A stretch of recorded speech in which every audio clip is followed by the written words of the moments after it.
Mateus, capítulo de número 6, a partir do versículo de número 25. Evangelho de Mateus, capítulo 6, a partir do verso 25. É um texto, com certeza, muitíssimo conhecido de toda a igreja. Muito obrigado, liderança dos jovens, por esse convite, por essa oportunidade. Aos meus pais que estão na minha retaguarda, os pastores, que Deus nos abençoe, pastor Wellington. Deus abençoe, fiquei sabendo que vai ter uma pizza abençoada no final. Aleluia! Graças a Deus. É brincadeira, irmãos. Mateus capítulo 6, verso 25. Quando se encontraram, digam amém. Amém. Está escrito assim: portanto, eu lhes digo, não se preocupem com sua própria vida, quanto ao que comer ou beber, nem com seu próprio corpo, quanto ao que vestir. Não é a vida mais importante que a comida, e o corpo mais importante que a roupa? Observem as aves do céu, não semeiam, nem colhem, nem armazenam em celeiros, contudo o Pai Celestial as alimenta. Não têm vocês muito mais valor do que elas? Quem de vocês, por mais que se preocupe, podem acrescentar uma hora que seja a sua vida? Porque vocês se preocupam com roupas. Vejam como crescem os lírios do campo. Eles não trabalham, nem tecem. Contudo, eu lhes digo que nem Salomão, em todo o seu esplendor, vestiu-se como um deles. Se Deus veste assim a erva do campo, que hoje existe e amanhã é lançada ao fogo, não vestirá muito mais a vocês, homens de pequena fé? Portanto, não se preocupem dizendo que vamos comer, que vamos beber ou que vamos vestir. Repita comigo: comer, beber e vestir. Mais uma vez: comer, beber e vestir. Pois os pagãos é que correm atrás dessas coisas, mas o Pai Celestial sabe que vocês precisam delas. Delas quem? Comer, beber. Busquem, pois, em primeiro lugar o reino de Deus e a sua justiça, e todas essas coisas lhe serão? Podem nos assentar.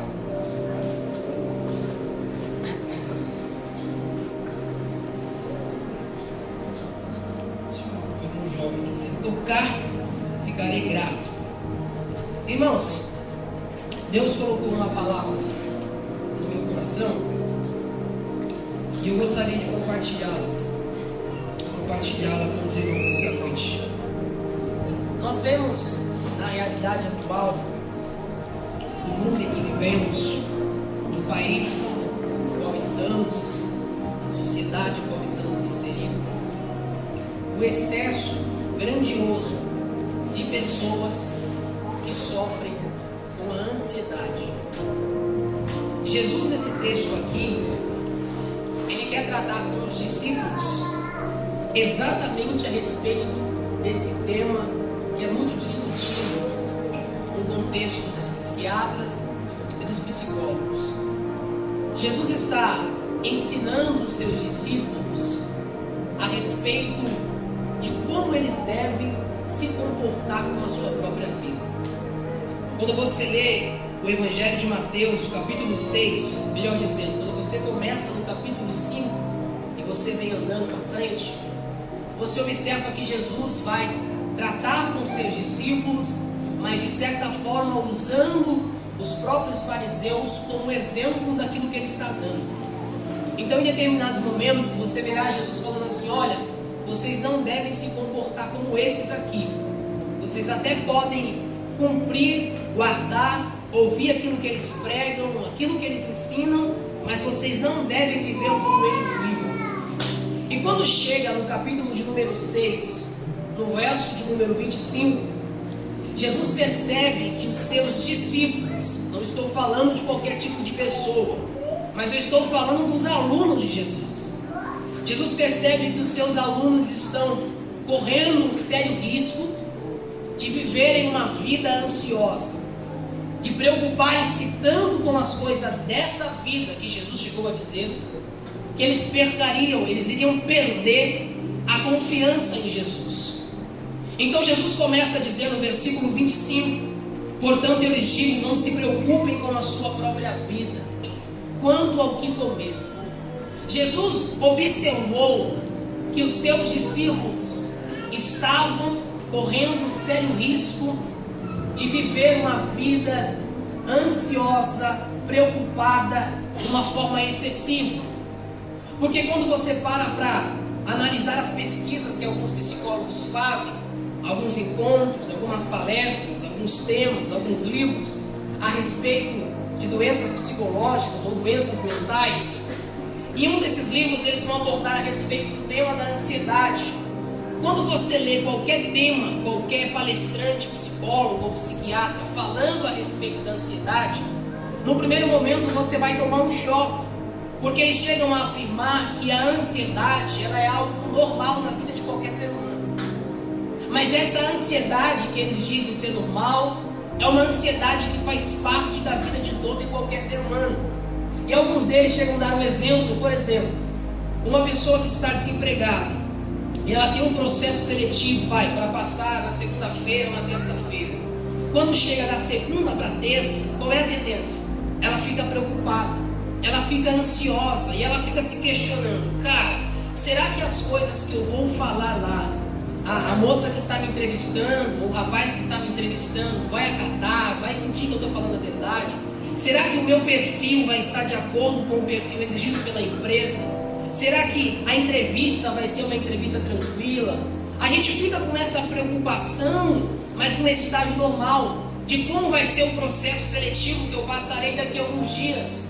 No nosso caso, adolescente, nós conseguimos detectar que nós experimentamos essa ansiedade também quando nós vamos participar de alguma etapa de concurso público, ou quando você vai fazer o Enem, vai participar de algum vestibular, e no dia, e quando está próximo do vestibular, você fica se questionando: cara, será que tudo que eu estudei vai cair realmente na prova? Será que eu vou conseguir desenrolar na hora da prova, nas alternativas, nas questões? Será que todas aquelas aulas que eu participei, que eu vi, que eu ouvi, que eu anotei, que eu aprendi, será que eu vou conseguir desenrolar no dia da prova? Essa é a ansiedade que os psicólogos, que os estudiosos, especialistas na área, dizem ser o estágio normal.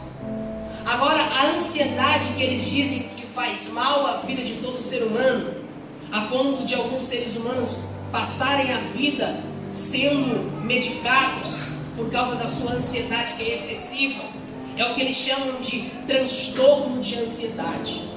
Esse transtorno de ansiedade faz com que você sinta um medo tão grande, além daquilo que é real aos seus olhos.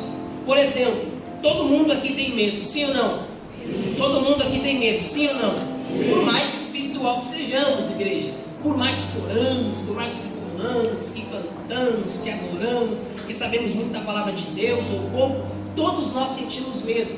O medo é uma reação que nós temos de acordo com algo real que passamos a vivenciar. Por exemplo, suponhamos que ao sair dessa igreja, nos deparamos aqui na esquina dessa rua com uma troca de tiro. Você saiu da porta da igreja, você pisou, no momento que você virou, você viu um confronto, uma troca de tiro entre policiais e bandidos do outro lado. A partir desse momento que você vivenciou, você viu, visualizou, viu que isso é real, você passa a sentir medo. Esse é um medo normal que todo e qualquer ser humano tem. É um medo que é visto, que é colocado em prática de acordo com algo real, visível, que você acabou de ler. Agora, quando uma pessoa passa a sofrer do transtorno de ansiedade, ela passa a sentir medo, até mesmo por coisas que são irreais, até mesmo por coisas que ela não viu, até mesmo por coisas que ela não observou, que ela não participou, que ela não leu, que ela não estudou, ela não viu nada daquilo, mas ela passa a sentir medo de tudo aquilo. E é exatamente isso, que parece ser muito estranho, mas é exatamente isso que Jesus está querendo tratar com os seus discípulos. Por isso, que no versículo de número 30 ao versículo de número 31, ele chega a dizer aos seus discípulos: por que vocês estão assim, homens de pequena? Homens de pequena pode ser substituído por que vocês estão assim, homens que confiam pouco, ou por que vocês estão assim, homens que sentem medo. Por que vocês estão com medo? Era isso que Jesus estava querendo tratar com os seus discípulos, porque eles estavam prestes a chegar a um ponto de ficarem tão ansiosos com a vida, que a ansiedade deles passaria de um estágio normal e entraria no estágio avançado, que é o que eles chamam de transtorno de ansiedade. E quando eles chegassem a esse ponto, eles deixariam até mesmo de confiar na palavra que o seu próprio professor tinha ministrado a eles. Por isso que Jesus inicia o versículo de número 25 dizendo: portanto, eu lhes digo, não se preocupem com a sua própria vida, quanto ao que comer ou o que beber, nem com o seu próprio corpo, quanto ao que vestir. Perceba que Jesus já está quebrando a prática, a ansiedade excessiva deles, dizendo: não precisam se preocupar com essas coisas, eu estou aqui, fiquem tranquilos. Jesus estava observando que alguns sintomas poderiam fugir do normal. Então, antes que esses sintomas fugissem do normal, Jesus brecou a mensagem e falou: eu preciso falar de um outro tema com vocês. E parecia ser muito estranho para eles, porque eles de fato já estavam perdendo um pouco da confiança nele. Então Jesus para o sermão e diz: eu vou falar de um outro tema. Está vendo a vida que vocês estão levando? Sim, não se preocupe com ela. Porque as três necessidades básicas que todo ser humano tem, segundo o contexto da sociologia, é muito simples: é comer, beber e vestir. Comer, beber e vestir são as necessidades básicas de nós, seres humanos. Só que nessas necessidades básicas que todo ser humano tem, que os discípulos também possuíam, eles estavam deixando com que essas necessidades falassem muito mais alto em seu coração do que a própria promessa de Cristo. Qual era a promessa? Eu vou alimentar vocês, fiquem tranquilos, não precisam se preocupar. Mas Jesus observa que esses homens estão muito preocupados com a vida. E aqui entra para nós, porque nós adolescentes de 15, 18, 25 anos de idade, estamos muito ansiosos quanto ao futuro, estamos muito ansiosos quanto ao amanhã, ficamos muito preocupados com o que vamos comer, ficamos muito preocupados qual faculdade eu vou fazer. Com a crise que há no Brasil, paralelamente falando, num contexto de cerca de 12 ou 13 milhões ou 14 milhões de desempregados no país, parece-me muito um pouco da crise de 29, em que cerca de 60 mil empresas fecharam as portas, gerando um desemprego de cerca de 15 milhões de pessoas. Isso lá atrás, e traz um reflexo hoje, num contexto de desempregados, de números de desempregados. Então hoje você vê essa crise, o mercado falindo, as coisas em baixa, e você percebe que, cara, amigos meus que têm faculdade, que são pós-graduados, que são doutorados, estão desempregados. Aí você começa a ficar preocupado de forma excessiva por algo que acontecerá no futuro.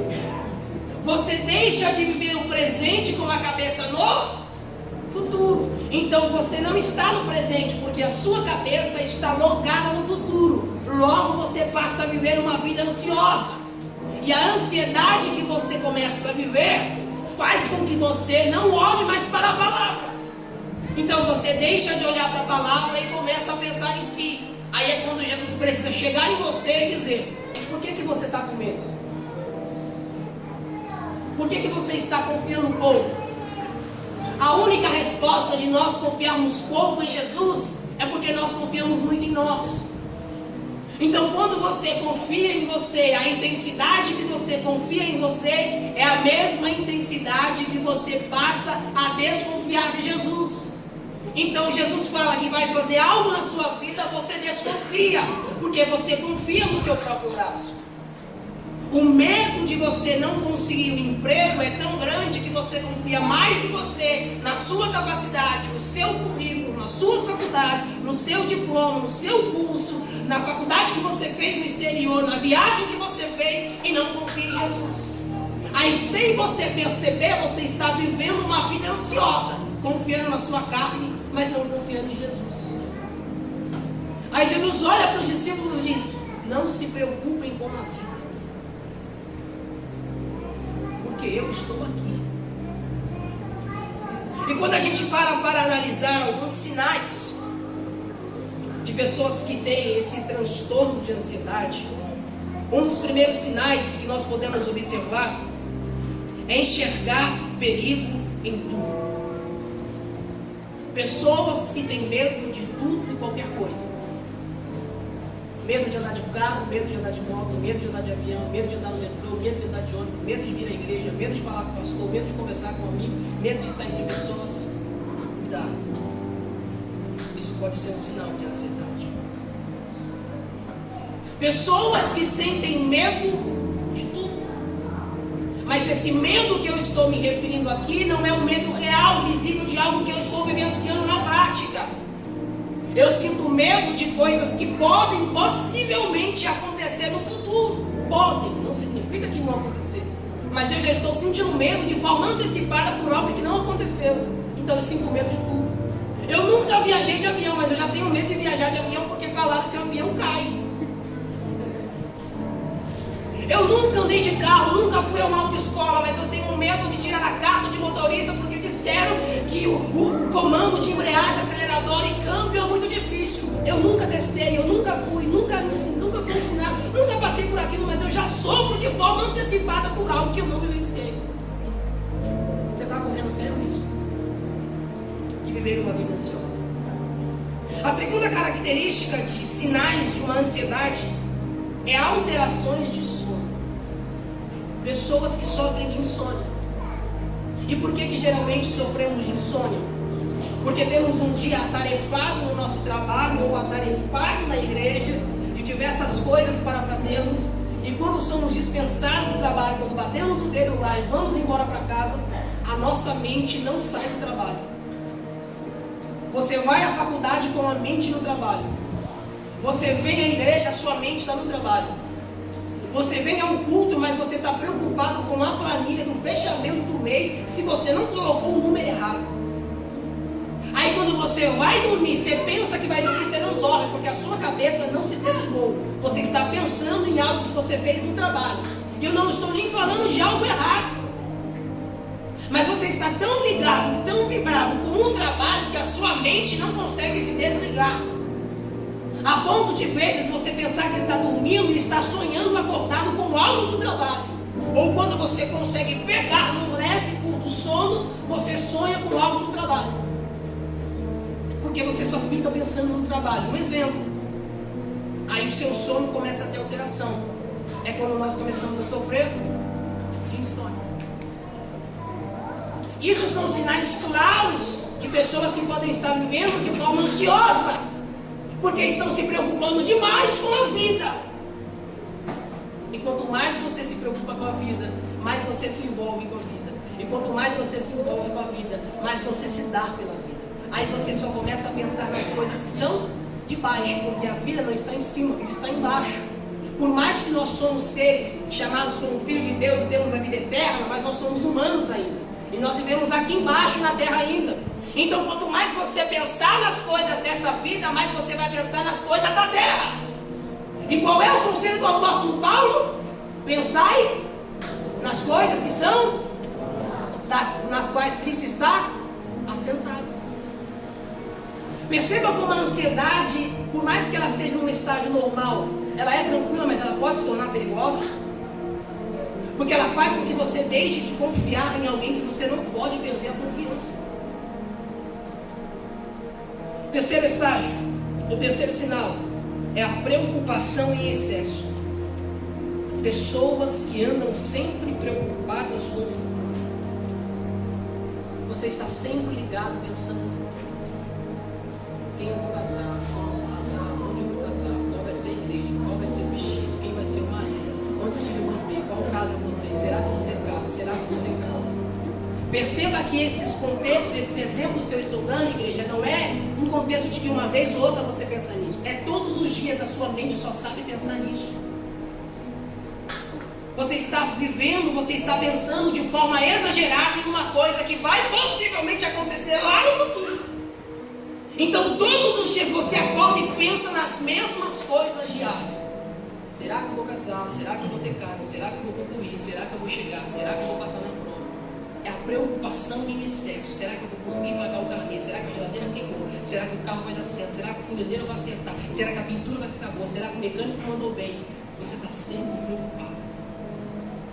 Não é uma preocupação do seguinte: você vem ao culto e talvez o seu pai talvez beba, talvez a sua mãe está no hospital e você esteja, talvez ela esteja passando por um processo cirúrgico. Aí você está aqui na igreja e você pensa assim: pô, será que a cirurgia está dando certo? Esse é um pensamento normal. Agora todos os dias você vem para cá e fica pensando na mesma coisa, de forma descontrolada, desproporcional com o normal. Então todos os dias você só pensa nisso. Cara, será que deu certo? Será que vai dar certo? Será que o médico acertou? Será que o médico vai acertar? O negócio nem aconteceu, mas você já está pensando que vai dar errado. Você está preocupado em excesso com as coisas dessa vida. Você precisa abrir os olhos. Porque hoje você acha que tudo isso é normal. Mas pode chegar a um ponto que você não fica mais só no transtorno de ansiedade. Mas você chega naquilo que os psiquiatras chamam de TAG, que é transtorno de ansiedade generalizado. Você saiu do transtorno de ansiedade, você foi para o transtorno de ansiedade generalizada. O seu estágio ficou ainda pior. É quando você chega nesse estágio e você começa a se alinhar com a síndrome do pânico. Aí é onde você tem medo de frequentar lugares lotados. É quando você não quer mais andar de carro, não quer mais andar de metrô, não quer mais andar de ônibus, não quer mais vir ao culto, não quer mais ir em festa, não quer mais que o seu pai e a sua mãe convidem seus parentes para ir à sua casa, porque você tem medo de lidar com pessoas. Você começa a sentir medo até de coisas que são irreais. Porque a sua ansiedade, ela chegou num nível tão grande que ela se tornou generalizada. E por ela se ter se tornado generalizada, ela se alinhou com a síndrome do pânico. É onde você não quer ir para a rua e quer ficar dentro de casa. Aí alguns psiquiatras chegam a dizer que você perde até a vontade de comer. E você perdendo a vontade de comer, fica magro. A sua imunidade baixa. O risco de você morrer é muito grande. Sem contar que quando você passa da síndrome do pânico e chega ao estágio da depressão, a sua mente só diz uma coisa: se mata. Se mata. Se mata. Já teve personagens bíblicos que pediam a morte. Porque o nível dele chegou num estágio tão avançado que a mente dele diz: a solução para você é a morte. Se mata. Quantos casos nós vemos na televisão, nas redes sociais, de homens de Deus que lideram a igreja, que tem grandes igrejas, que trabalham com o povo há anos, e que de repente você ouve a notícia: se mata.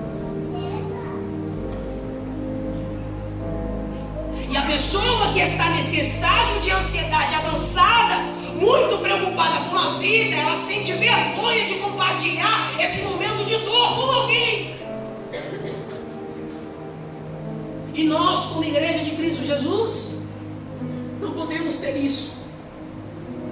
Só que nós também, quando sofremos dessas coisas, não queremos compartilhar com alguém. Porque nós sabemos que se compartilharmos com o fulano de tal vai espalhar para todo mundo. Então você prefere muitas vezes guardar para você, sem que ninguém saiba, mas você guarda para você, vai sofrendo com você, vai sendo corroído, mordido e morto pelo próprio sentimento de morte. Porque você tem medo de compartilhar com alguém. Você tem medo de chegar no seu pastor. Você tem medo de chegar no seu líder, conversar com ele, falar com ele, desabafar com ele, gritar para ele, expor a ele o problema.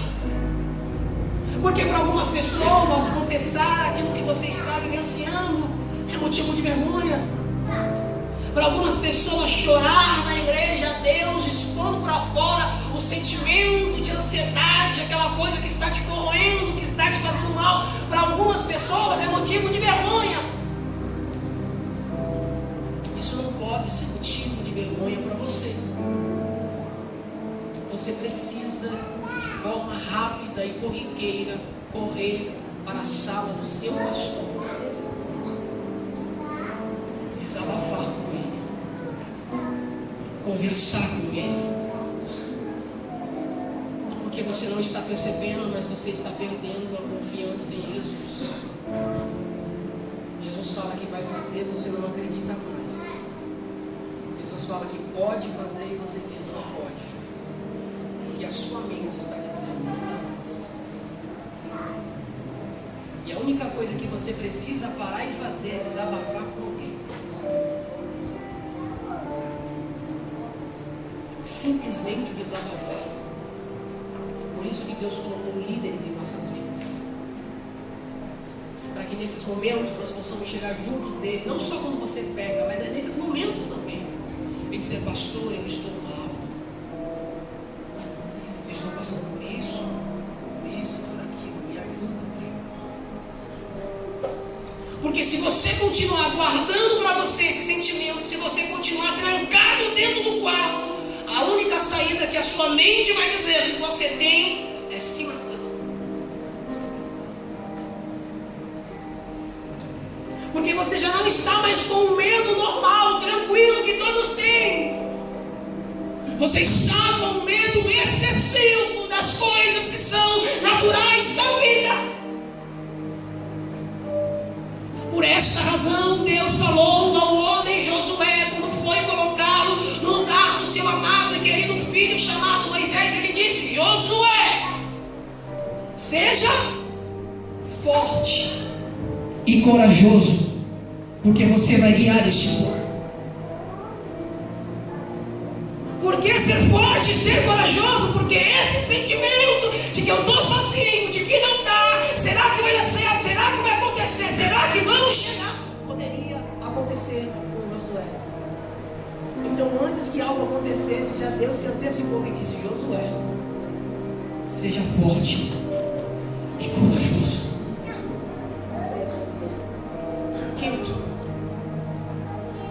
ficar à beira de um ataque de nervos, irritabilidade, mudança de humor, de forma repentina. Pessoa que uma hora está sorrindo, do nada ela muda, fica irada, começa a chorar. Só que isso não é uma vez ou outra.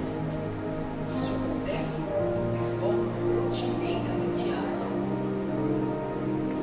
Você sai de casa, se arruma, você está alegre, está feliz, você pegou o ônibus, sentou, começa a chorar e fica irritado. Isso todos os dias. E quem olha diz: deve estar maluco, deve estar maluco. Mas você está com sintomas, são sinais de um transtorno muito grande de ansiedade. E você precisa parar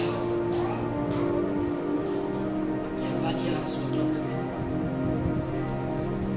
Por isso também o apóstolo Paulo diz lá no texto que nós lemos para cima, não é só no sentido de pecado. Ele diz: examine-se. O homem não é só no contexto de estar em pecado. Você tem que examinar a sua vida. Como está a vida? Aí você não para, você não examina, você vai levando, você vai levando. E quando você percebe, o seu corpo já adquiriu diversos tipos de doenças. Aí é onde você começa a viver a vida baseado em remédio. Para dormir tem que tomar remédio, para sair tem que tomar remédio, para poder trabalhar tem que tomar remédio, para ir na reunião do pastor tem que tomar remédio, para conversar com alguém tem que tomar remédio, para falar em público tem que tomar um remédio. Cara, analise a sua vida, jovem. Você pode estar sofrendo disso e pode não estar percebendo que está sofrendo dessas coisas. Isso está fazendo um mal tão grande para o seu corpo, para o seu organismo, que você não está percebendo. Eu não sei se você sabe, mas o teu corpo é templo. E Deus deu a responsabilidade a você de cuidar do corpo. Não é de Deus, é sua. Você que cuida do templo, você que deixa o templo limpo, você que deixa o templo bonito. Mas você não está analisando mais. Porque você acha que o fato de vir a um culto, ouvir uma palavra, o pastor orar por você, já era. Mas quando você sai daqui, você muda de comportamento. Fica chorando, reclamando e com medo de tudo. E Deus está dizendo: eu vim aqui para falar com você. Eu vim aqui para te libertar disso.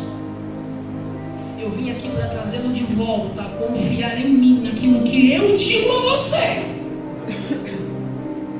Sexto sintoma: conviver com medos irracionais. Quando você tem medo até de coisas que você não sabe que vai acontecer, você não viu, mas você tem medo, cara. E você acha que os discípulos não tiveram medo? No primeiro momento, em Mateus capítulo de número 8, os discípulos passam por um período de tempestade, sim ou não? É quando Jesus estava dormindo, eles vão ao corpo de Jesus e falam: Senhor, o Senhor se importa que nós estamos aqui e tal, estamos perecendo, aonde saindo no barco, olha o que está acontecendo e parece que você não está nem com nós, cara. Levanta aí, faz alguma coisa. Jesus acalma o vento, acalma o mar, acalma a tempestade e olha para os discípulos: por que vocês temeram? Homem de pequena? Por que vocês temeram? Por que vocês tiveram medo? Estando com Jesus, vivendo com Jesus, vivenciando milagres extraordinários com Jesus, mesmo assim eles sentiram? Como se não bastasse essa lição, pastor Wellington, o importante de que, mesmo diante do vento, do mar e da tempestade, Jesus ainda continua tendo autoridade.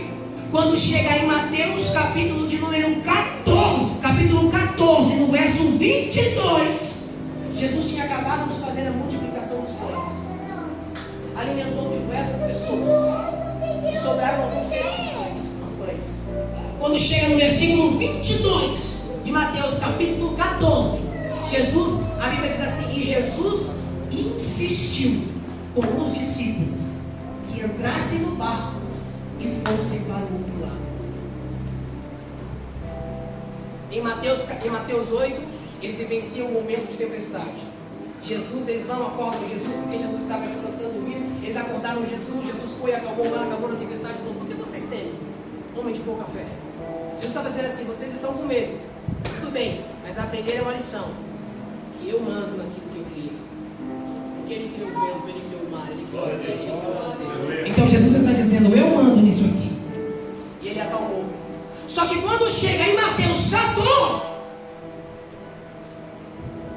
Jesus agora já não ia mais no barco. Jesus estava dizendo: vamos ver se eles aprenderam a vencer o medo. Por que Jesus insistiu com eles? Porque eles não queriam ir. E por que eles não queriam ir? Porque eles lembraram de algo que aconteceu em Mateus capítulo 8. Só que eles nem sabiam se ia acontecer de novo, mas eles estavam sofrendo de forma antecipada por algo que eles nem sabiam que ia acontecer. Aí Jesus olhou e falou assim: eu insisto com vocês. Em outras traduções diz assim: e Jesus obrigou os discípulos a entrarem no barco. Jesus obrigou os caras a entrarem no barco. Por que ele obrigou? Porque os caras sentiram medo.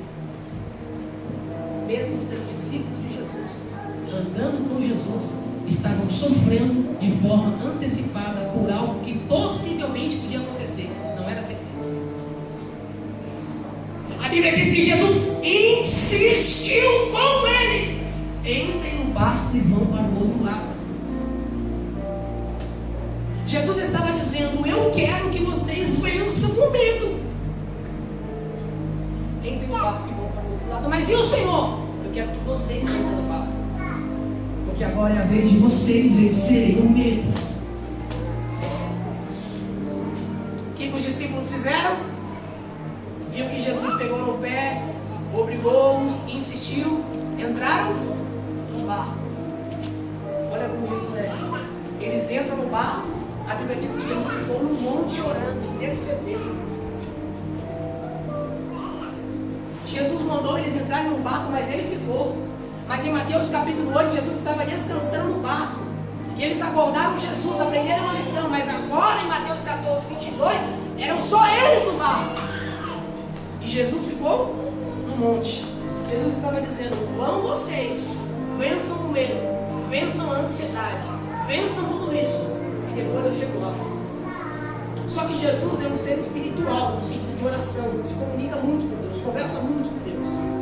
E Jesus percebeu que os discípulos estavam com medo, mesmo que ele insistiu que eles fossem. Jesus falou: eu vou orar.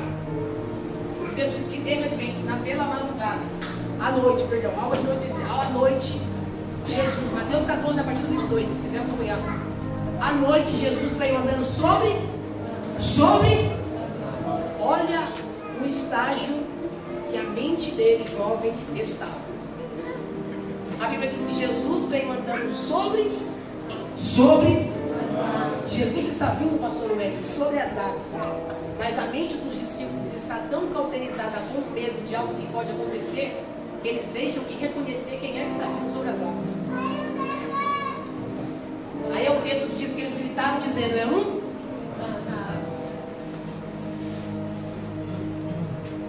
O texto diz que eles gritavam apavorados dizendo: é um? O medo excessivo que você tem, a ansiedade excessiva, o transtorno de ansiedade excessivo que você tem, faz você deixar de enxergar quem é o seu Deus. Você está achando que é tudo?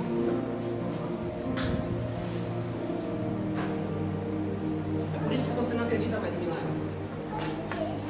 É por isso que você não acredita mais em Jesus.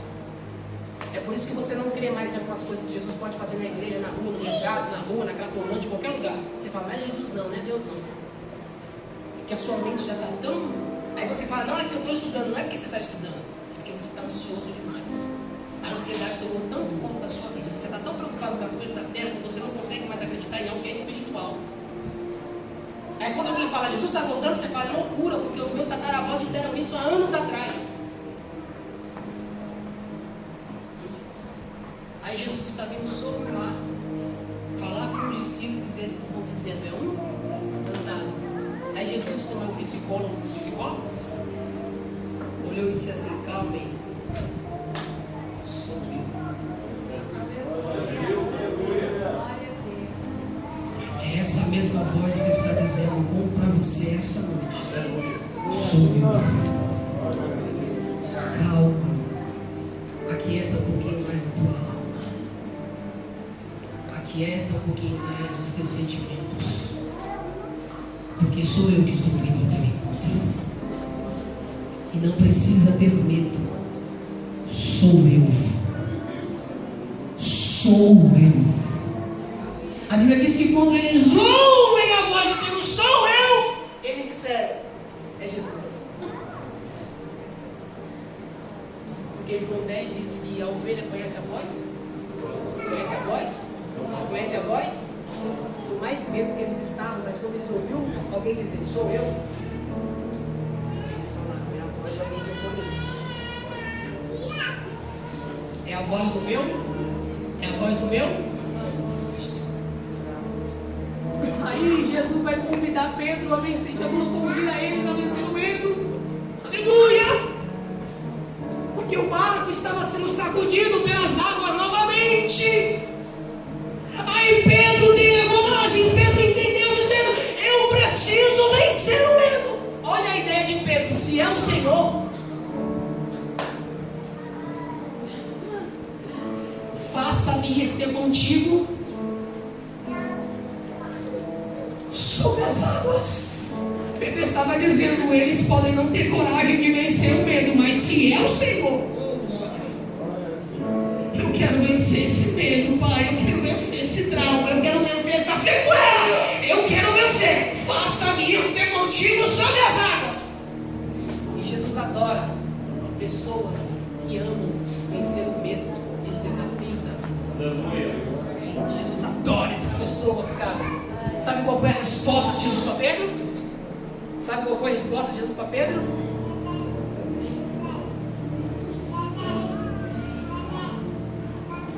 Jesus olhou para Pedro e falou: só tem você no barco, Pedrão? Não, Senhor, tem mais alguns aí, mas eu quero ir ter contigo. Jesus falou: então vem, Pedrão. Vem, Pedrão. Vem, Pedro, ter comigo. Aqui está o mistério. Porque enquanto Pedro estava olhando para Jesus, ele venceu o medo. Quando Pedro deixou de olhar para Jesus, o que diz a Bíblia? Que ele começou? Ele vence o medo. É como se ele tivesse agredido o medo, e o medo falou: vou dar uma revanche em Pedro, vou fazer ele olhar para mim. Ele olha para o medo. Quando ele olha para o medo, ele começa. Você vai preferir olhar para quem? O transtorno que você está vivendo? Para a ansiedade, para a preocupação excessiva dessa vida? Para as coisas desse mundo? Se você vai pagar, se vai conseguir, se vai dar certo, se vai entrar, se vai passar, se vai ser chamado, se vai ser convocado, se vai dar apto ou inapto, você vai ficar preocupado com isso? Sendo que Jesus está aqui dizendo: sou eu, filho, calma. Sou eu, filho, calma. Mas Jesus é um ser tão grande, e de novo ele falou mais uma lição, mais uma vez: não temam, homens de pequena fé.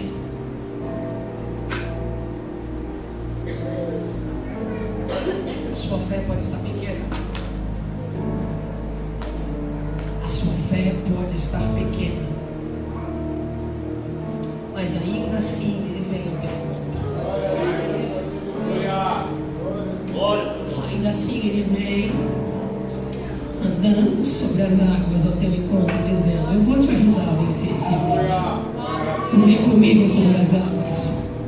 Anda comigo sobre essa ansiedade. Anda comigo sobre essa depressão. Anda comigo sobre esse quarto trancado, sobre esse calafrio que você está sentindo, sobre esse formigamento nos pés, nas mãos. Anda comigo sobre esse acelerão no coração que você está sentindo. Anda comigo. Vamos andar comigo sobre isso hoje. Um dos últimos sintomas é o sintoma físico dessa ansiedade excessiva: nervosismo, dor na nuca, formigamento nas mãos, nos pés, falta de ar.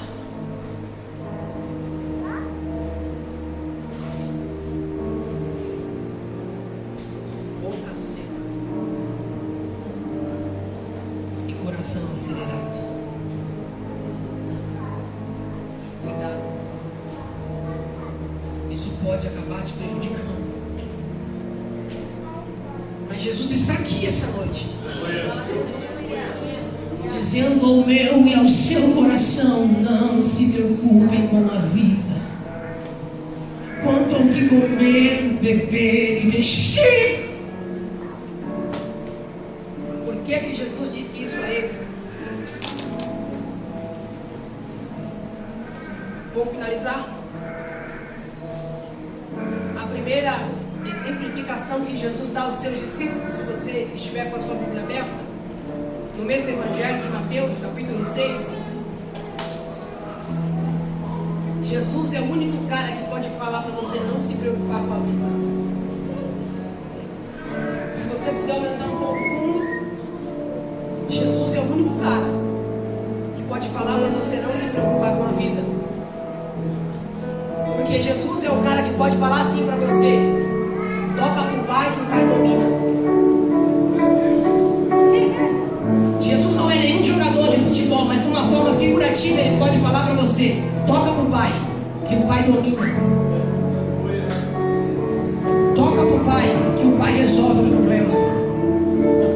Aí ele olhou para os discípulos no versículo 25 e falou: não se preocupem com a sua própria vida. Como Jesus é um cara que gosta de deixar as coisas geralmente explicadinhas nos mínimos detalhes, ele vai olhar no versículo 26, pastores, igreja, diz assim: observem as aves do céu, não semeiam, nem colhem, nem armazenam em celeiros, contudo, o Pai Celestial, se você puder pôr telão, por gentileza, Mateus 6, verso 26. Mateus 6, 26. Elas não semeiam, olha o que Jesus está dizendo: as aves do céu,